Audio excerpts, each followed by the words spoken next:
did it! I knew we would. We created the ultimate guide to Epcot for 2025 to help you plan for your dream theme park vacation next year.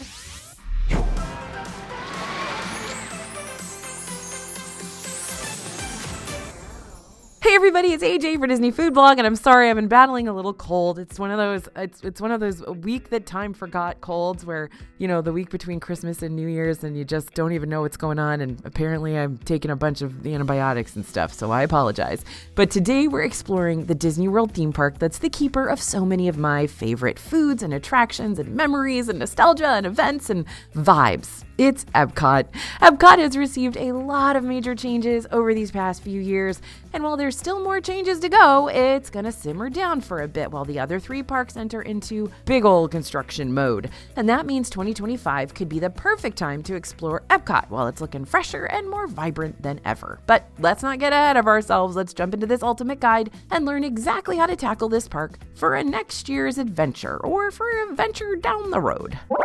We're starting out with the best kept secrets in every Epcot land. I am loving doing this on our ultimate guides this year. Epcot's a park where you're going to find lots of underground secrets, Easter eggs, hidden gems. They're everywhere you turn. So let's explore each of the 4 Epcot worlds so I can show you some of my new favorite discoveries. First, in World Celebration, inside the brand new Communicore Hall, as well as near and inside the new Mickey and Friends meet and greet area, Disney's decorated this queue space with artwork to commemorate the various stages of Epcot. Among the artwork, you'll find lots of images depicting classic Epcot attractions that are gone but not forgotten, like Body Wars, Horizons, Universe of Energy, the Fountain of Nations, and the OG Journey into Imagination attraction, back when Dreamfinder and his dream-catching machine were still around. In World Discovery, call me a sucker for nostalgia, but one of my favorite Easter eggs hiding out in the Guardians of the Galaxy Cosmic Rewind queue, a coaster I'll be talking about even more later on, is right before you enter the first pre-show room, when you can hear Peter Quill, aka Star-Lord,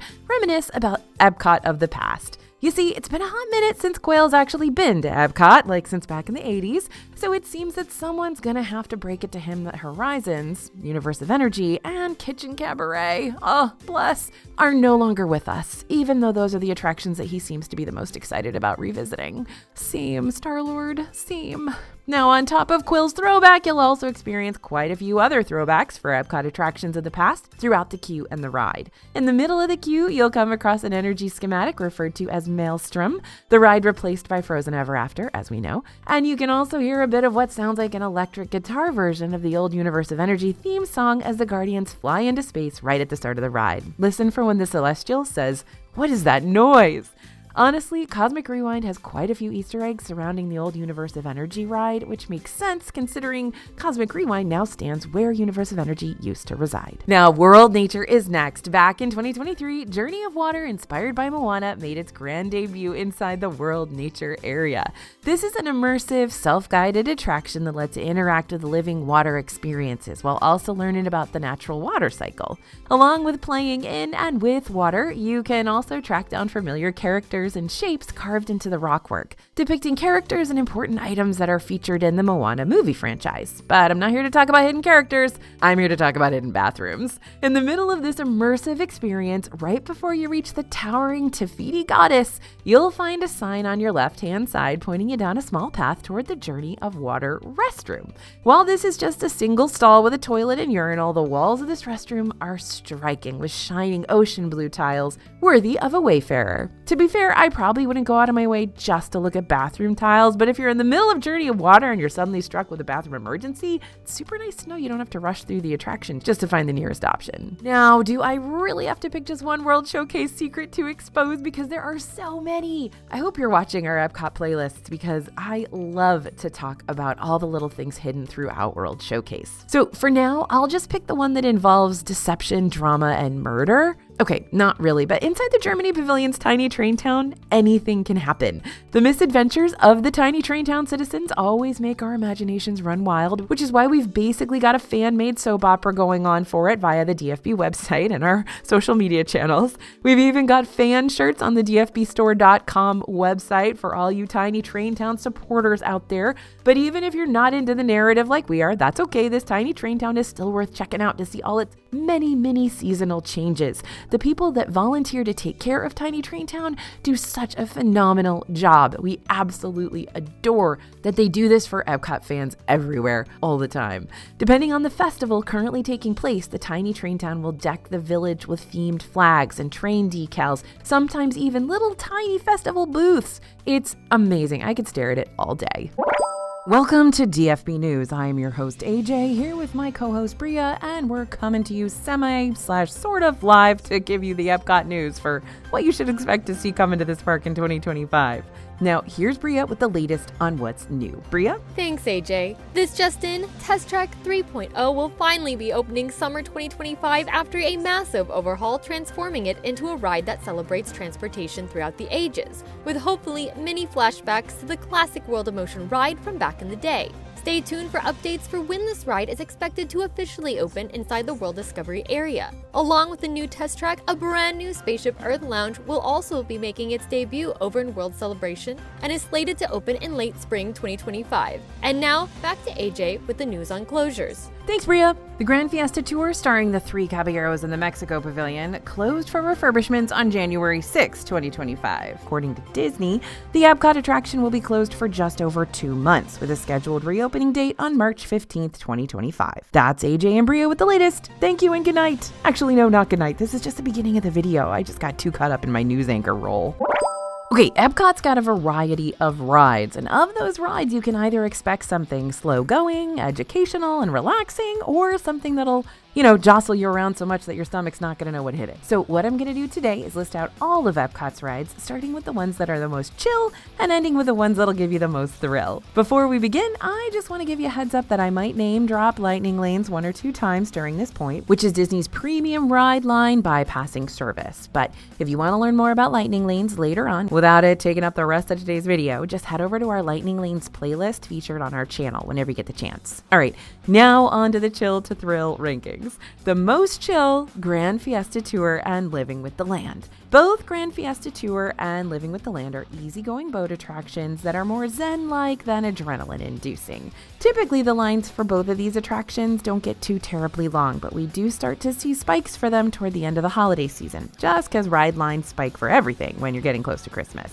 Now, Grand Fiesta Tour you're going to find in the Mexico Pavilion, and Living with the Land is over there in the Land Pavilion in World Nature. Next category, still really chill. These are our Omni-Mover friends, Spaceship Earth and the Seas with Nemo and Friends. Again, these are both slow-going attractions that don't have any sudden high-speed thrills attached, but some folks aren't too keen when it comes to the end of Spaceship Earth, where you'll have to travel backwards in a semi-dark tunnel of lights to help you get back down to Earth again. Don't worry about this too much, though. You'll have a fun choose-your-own-adventure game to distract you while you're traveling back down to solid ground. Meanwhile, the Seas with Nemo and Friends is mostly just an easygoing way to explore the big blue world with your favorite fun fish folk. But the EAC Bubble Tunnel can be slightly disorienting, plus characters like the anglerfish and Bruce the Shark might be slightly intimidating for younger riders. Next category, chill but sensory heavy. So Journey into Imagination is 50% slow-moving dark ride and 50% what on the world just invaded my personal bubble.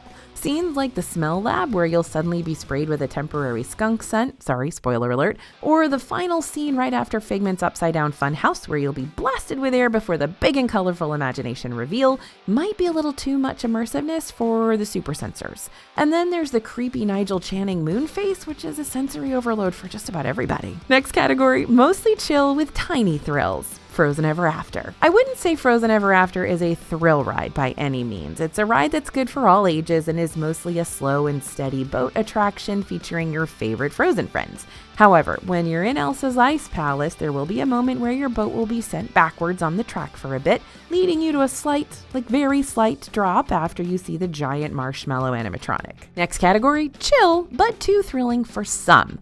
Soarin' Around the World. If you're not afraid of heights, Soarin' is one of the most relaxing rides, taking you on a screen-based adventure where you'll gently paraglide over tons of iconic landmarks and locations across the globe.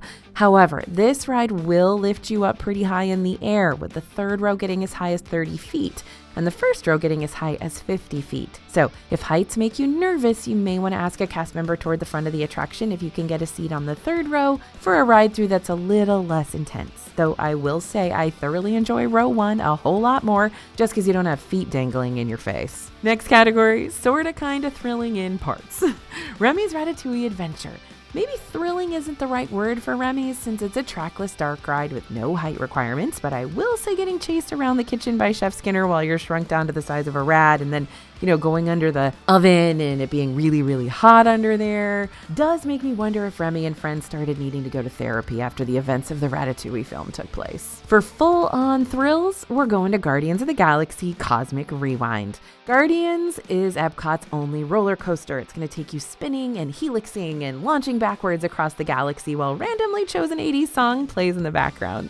Now, with that being said, if you're on the fence about whether you want to try this one or not, I will say this ride isn't nearly as intense as Rock and Roller Coaster over in Hollywood Studios or Expedition Everest in Animal Kingdom, nor is it as rough as Big Thunder Mountain in Magic Kingdom. It really is a nice, smooth ride that newer coaster enthusiasts will enjoy immensely. But there are two things about this ride that you do need to keep on your radar. One, this can trigger motion sickness big time, especially if you tend to get queasy when you mix movement with action that's also happening around you. So you don't really know where to look to get yourself oriented again. So if this is something that you might be concerned about, be sure to pack your over-the-counter motion sickness meds just to be on the safe side of things. Second thing to know about, you can't forget that Cosmic Rewind still uses a virtual queue, which you can jump in line for either at 7 a.m. or 1 p.m. daily via your My Disney Experience app. Per the release of this video, Cosmic Rewind still doesn't have regular standby queues, but we'll let you know if the status of that changes later on in 2025. In the meantime, you can always skip the virtual queue hassle if you want to by purchasing a single pass lightning lane for the ride instead. But if you want to avoid paying extra to bypass that line, you can learn more about Disney's virtual queues by checking out our DFB post talking all about them, which also features our best practices when it comes to securing virtual queue spots before they all book up for the day. Just type in Disney Food Blog plus virtual queues into your Google search engine, and the post should be at the top of the page. Next category, the most thrills. Almost too many thrills. And of course, this is Mission Space. Yeah, Mission Space, you've claimed many a victim with your nauseating ways. Mission Space is located only steps away from Cosmic Rewind, making that 2 back-to-back spinny rides in one area. So welcome to Barf Alley, everyone. But why is Mission Space more thrilling than Cosmic Rewind when Cosmic Rewind is a legit roller coaster? Yeah. This is why. On the Mission Space Orange Mission, you'll experience legit, super intense G-force spins that make you feel like you're blasting off into space. No, really, they developed this with astronauts to make sure it feels the same. And if that doesn't scare you enough, maybe the complimentary barf bags will. I don't know. I don't want to completely scare you away from this ride if you're a ride enthusiast, because a lot of people really do love it, especially those who've always thought that being part of a NASA flight simulator would be very cool, even if for just a few minutes. But if you're a ride completionist and yet those G-force spins are starting to make you question everything, no worries. Mission Space also has what they call their green mission, with no G-force spins and more mild thrills. It's time to talk about Epcot festivals. This is one of my favorite parts about going to Epcot, heading to the festivals that you can experience throughout the year. Each one brings limited time entertainment and exclusive merchandise and so much amazing food. But you never know which festival is going to be the perfect fit for you. So if you're trying to find out which festival is the festival for you to check out in 2025, here's a quick list of the specific pros and cons you might encounter for each one. First, Festival of the Arts. Farts celebrates all things colorful and creative and imaginative, which is why dear old Figment is the mascot for this one. He's pretty much the king of imagination around these parts. Pros for this one, Festival of the Arts is going to take place January 17th to February 24th, and that means you'll be able to experience the fest at a much cooler temperature that might make the warm foods and beverages a whole lot more enticing. Second, the additional offerings featured during this fest are not just entertaining, but impressive. Expect to find collaborative paint by numbers, chalk walks, Broadway series performances, lots of artist booths where you might even get to meet the artists and purchase a piece of their signed artwork, and of course, the food that is truly gorgeous to look at, not just to eat. Cons for this festival? Farts is a shorter festival, and since it starts up so soon after the holidays, it might be more difficult for families to take off school or take a week off work right after they were already off for 1 to 2 weeks not too long ago. While the afternoons can still get pretty warm during the early early winter around Orlando, these mornings and evenings will also be pretty bitter, so dress in layers before tasting your way around this fest. Moving on to Flower and Garden Festival. Spring is in the air for this one, and so are the floral fragrances bursting around Epcot during Flower and Garden, which also means bring your allergy medicine. Flower and Garden Festival is all about celebrating the nature around us with beautiful floral landscapes and topiaries, lots of plant-based dishes, and butterfly houses. Pros for this one. Flower and Garden is one of the longest Epcot festivals. In 2025, it's going to be taking place between March 5th to June 2nd. So you got about 3 months to check it out if you want to go. The Garden Rocks concert series that Flower and Garden hosts each year already have a rockin' lineup for 2025, and some of the artists that you might have a chance to see, depending on when your visit takes place, include Tommy DiCarlo, the former lead singer of Boston, Rick Springfield, and Jason Scheff, longtime singer of Chicago. So if you are an 80s music fan, my friends, this is a good festival for you. Cons for Flower and Garden. If you tend to get all sniffly and sneezy whenever pollen season starts back up, watch out. The thousands of flowers here are really not going to help your allergies. So like I said, you're going to want to make sure to pack those allergy meds and a sleeve of tissues before visiting this fest. I honestly don't have allergy issues, but when I go here, suddenly I do. And a chunk of Flower and Garden Festival takes place during one of Disney's busiest times of the year, spring break, which is at its peak during mid-March. If you want to check out all the different food and offerings around the festival during this time, set your expectations and brace yourself for the crowds. This might be a good time to invest in 2 Epcot Park days, or at least invest in a park hopper ticket if you want to hop back to Flower and Garden later on, because maybe you missed something during your first visit go around. Moving on to Food and Wine. It is right there in the name. Food and Wine Festival has so many food and drink booths for you to explore. Last year, it featured over 30 booths around the World Showcase, as well as an Eat to the Beat concert series featuring a lot of fan favorite artists and local talent. So pros for Food and Wine. We don't know the exact dates yet, but in 2024, this event took place from August 29th to November 23rd, making it another festival that you have about 3 months to experience. Food and Wine season also takes place during Disney's slower season, back to school season, meaning food booths might have shorter lines, especially if you're planning on visiting during the middle of the fest in the middle of the week. Cons for Food and Wine. Sure, the crowds might be less chaotic, but the weather can really get you down with this one. Whether it be a scorching 90+ degree day with 100% humidity where eating a bowl of Canadian cheddar cheese soup just sounds miserable, or whether it's a really rainy day during the peak of hurricane season. You're going to want to check your AccuWeather app or whatever weather app you love ahead of your trip and try to plan out your festival day and what you need to pack ahead of time in preparation for your festival day. Now, maybe it's blind hope or maybe it's Maybelline, but I'm still crossing my fingers that Food and Wine will someday return to its former glory. Before the 2020 closures, Food and Wine used to be so much better with all its food demonstrations and beverage seminars, but those have been missing from this event for the past 4 years now. We were all hoping that the addition of Communicore Hall would help bring those seminars back in 2024, but it just didn't happen. So who knows? Maybe 2025 will be the year of Food and Wine's comeback instead.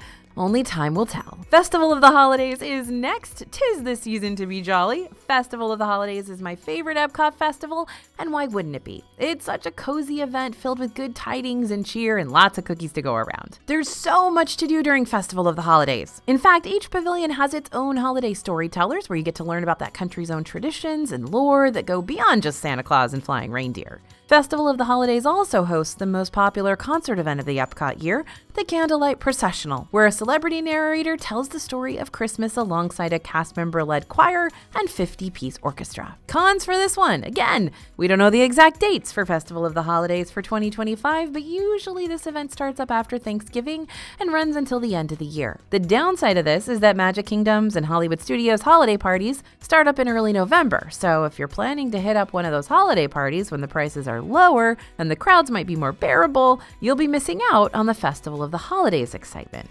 And if you're wanting to prioritize the Candlelight Processional, let me warn you that this show gets packed. Like, we're talking long lines that start hours before the actual performance, which might mean you won't make it into the outdoor theater if you're towards the tail end of that. Plan to get in line for one of these shows starting at least an hour before, or consider purchasing a Candlelight Processional dining package through the Disney website or My Disney Experience app. These come with a meal at a select restaurant as well as priority show seating. There are so many ways to eat and drink around EPCOT, but we're going to make sure whatever food and beverages you choose for your 2025 visit are going to fit with your budget. So without further ado, here are our favorite EPCOT places to dine, from cheapest to bougiest. For those who are just looking for snacks and drinks around the world, please, we're going to start at Joy of Tea in the China Pavilion. The name of this kiosk might be Joy of Tea, but you're going to find more than just tea here. It's a little pagoda across from the China Pavilion, and in addition to hot and iced teas and even bubble milk tea, you're going to find egg rolls and beer and a variety of specialty cocktails like the Tipsy Ducks in Love, which is made with bourbon and black tea and coffee and cream and chocolate. A 2-count of egg rolls costs just under $6. Hot and iced tea costs $4 to $8 depending on what you choose, and specialty cocktails will put you back around $13 to $15. Heading over to Japan and Kabuki Cafe. If you're looking for a nice frozen treat as you tour EPCOT, stop by Kabuki in the Japan Pavilion for the famous and fan favorite kakigori, which is refreshing shave ice topped with fruit syrup and sweetened condensed milk if you want it.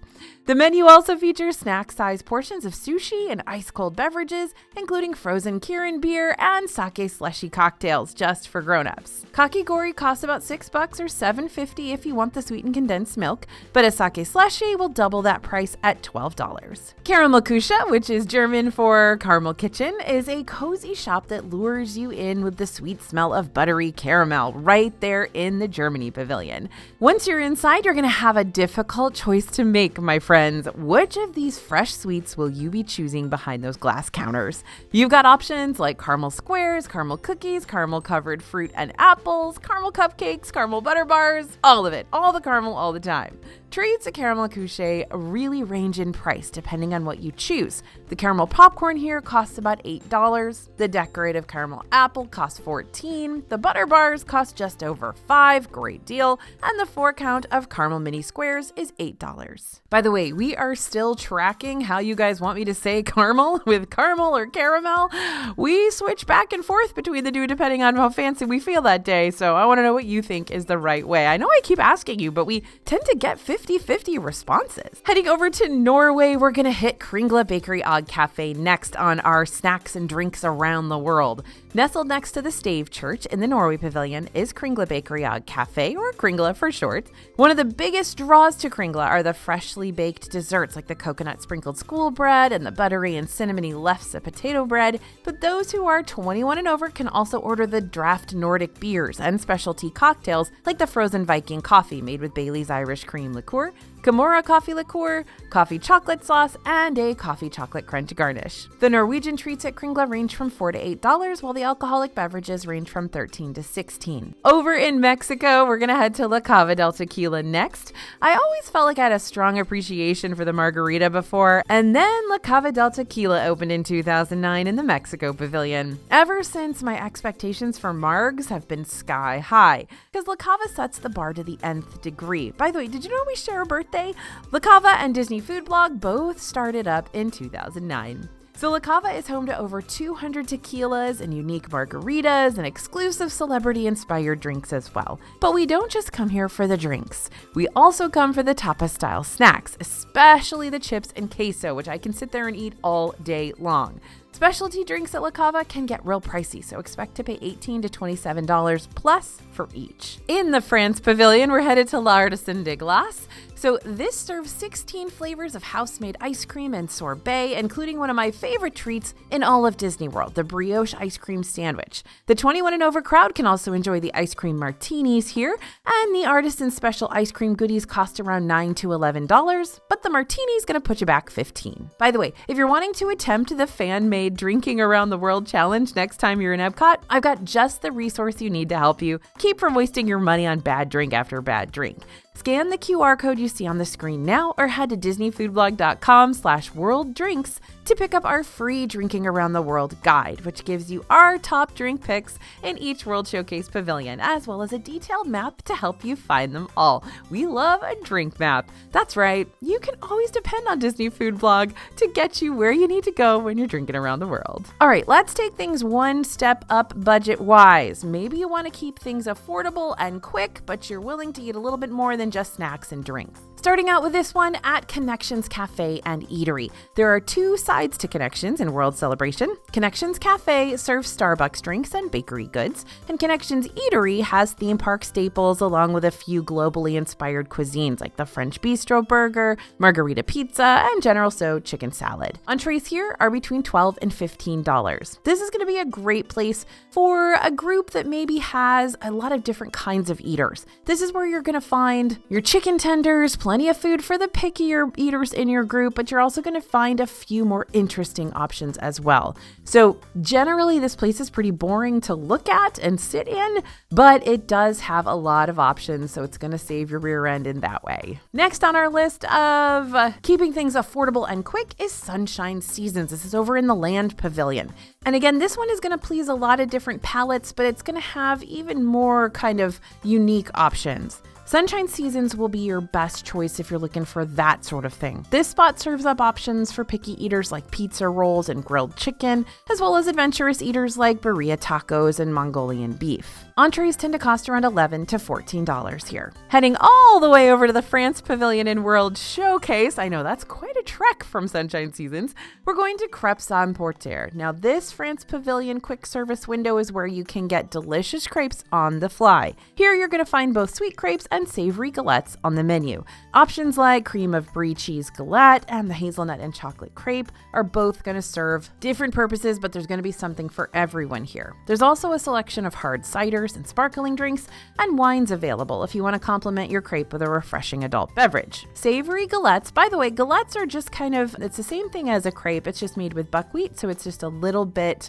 kind of thicker and more robust. Those are going to cost $11 to $12. The sweet crepes are going to cost $7 to $9. Hard ciders are $7 to $8. Sticking in the France Pavilion, we're going to one of our very, very, very favorite locations in all of Epcot, Les Halles Boulangerie Patisserie. Les Halles is full of unique eats, both savory and sweet. You can get sandwiches and soups and salads and pastries and macarons, or maybe a variety of everything to share among your group. Again, Les Halles items range in price depending on what you get, but those specialty items can cost anywhere from $3 to $13. Heading on over to the American Adventure Pavilion, we're going to Regal Eagle Smokehouse to get some of the best barbecue in Disney World. This restaurant serves American barbecue inspired by different regions of the country, including options like Memphis dry rub pork ribs, a Texas beef brisket sandwich, and Kansas City half-smoked chicken. Entrees at Regal Eagle range around $13 to $17. One of my very favorite things about this place, though, is that you can try a bunch of different sauces.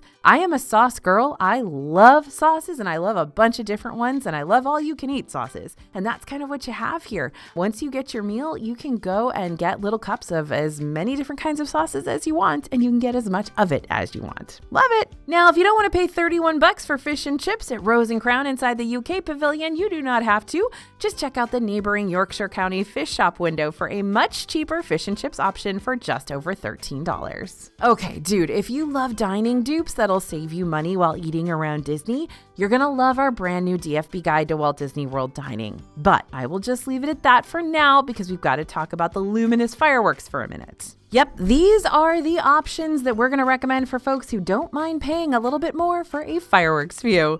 Starting at La Hacienda de San Angel. La Hacienda specializes in fresh Mexican cuisine, including skillets and tacos, fresh corn tortillas, and a variety of margaritas. You're going to dine on these authentic dishes within an indoor, air-conditioned dining space that offers guests an excellent view of the World Showcase Lagoon and the evening fireworks, thanks to those floor-to-ceiling windows. Now, this is a table service restaurant, mind you. By the way, ask specifically for a fireworks view table, not just a window table, because there are window tables that don't have good fireworks views. So specify.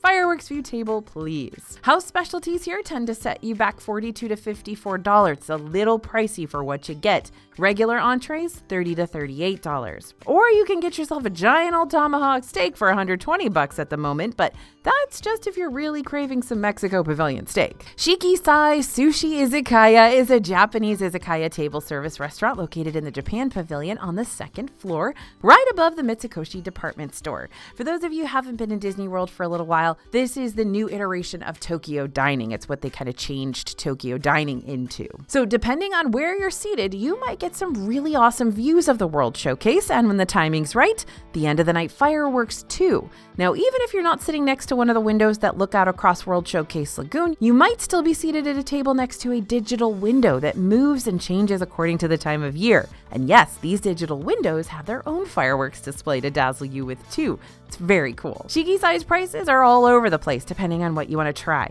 You can keep things relatively cheap by sticking with starters and sushi rolls ranging between $6 and $18 a piece, or you can go all out by ordering the fune for $4 to $6, which is a boat presentation showcasing a premium assortment of sushi and sashimi for a whopping $300. Now, if you want to make sure you've got guaranteed fireworks views at the restaurant you make reservations for, then you might want to consider booking one of Epcot's fireworks dining packages. The Rose and Crown Fireworks Dining Package is going to put you out on the restaurant's patio for a stellar view of the show while offering a prix-fixe meal, including an appetizer, an entree, a dessert platter, and unlimited beverages. Meanwhile, the Spice Road Table Dining Package is going to seat you in the covered outdoor dining room right next to the World Showcase Lagoon and include your choice of 2 small plates, a shared tagine, a dessert platter for the table, and unlimited beverages. Rose and Crown's dining package is $92 per adult. Spice Road costs $81 per adult. Okay, back to the new DFB guide real quick that I just teased a second ago. When the team and I decided to redesign this digital book for 2025, we had to ask ourselves a very tricky question. If we were purchasing this book, what would we want from it? And the answers? We wanted a book that would save us hundreds of dollars on Disney dining, making the initial cost for the guide more than worth the already affordable investment. We wanted something easy to follow along with, making it a breeze to just pick up and read even during a short work lunch break or our kids' soccer practice. And we wanted eye candy. Lots of eye candy. Food pictures, tons and tons of food pictures to ogle over like a Pinterest page. And while it took us quite a bit of time and a whole lot of teamwork throughout 2024, we've finally pulled it off. And now it's your turn to join our DFB guidebook journey. You can pick up our brand new guide over at dfbstore.com, but to make it even more affordable, make sure to type in code YouTube for some extra savings off your total purchase. Okay, back to dining recommendations on your budget. Our next category is I'll pay more for entertainment. And we're starting with Garden Grill, one of my very favorite restaurants in all of Epcot, if not my favorite restaurant, let's be honest. Garden Grill is located on the second floor of the Land Pavilion. It's a table service restaurant and takes place in a dining room that slowly rotates to show off views of the Living with the Land boat ride happening down below, which of course is also one of my favorite rides in Disney World. It's also a character dining meal, and what that means is that you can meet characters while you eat. So you can say hello to Farmer Mickey and Chip and Dale and Pluto while you devour a spread of family-style, harvest-inspired options. Garden Grill costs $62 per adult and $42 per kid for lunch and dinner, but the price for this place actually significantly drops if you decide to head here for breakfast instead, bringing you down to $49 per adult and $33 per kid. Definitely worth it. I love this place. Please go here if you can. Next on our list of I'll pay more for entertainment restaurants is Akershus Royal Banquet Hall. This is one of the real best-kept secrets of Disney dining. It's inside the Norway Pavilion, and though characters can vary here, you're typically going to look forward to meeting princesses like Snow White and Jasmine, Belle, Tiana, Princess Aurora, and Ariel, all within a truly royal castle-like setting. Now, princesses will vary. You never know who you're going to meet. You never know who's going to be in town that day. But we've seen all of them before here. Akershus Royal Banquet Hall features all you care to enjoy family-style platters with Norwegian specialties, as well as some more familiar favorites for the kiddos and pickier eaters of your group. During lunch and dinner, Akershus costs $69 per adult and $46 per kid. But during breakfast, when the family-style platters serve up a more traditional morning spread, expect to pay $59 per adult and $38 per kid. Okay, come on, you gotta stop overlooking Beer Garden, y'all. For the record, I'm also saying that to me. I've got to stop overlooking this German Pavilion buffet because it's just straight up a good time. And there are so many sausages.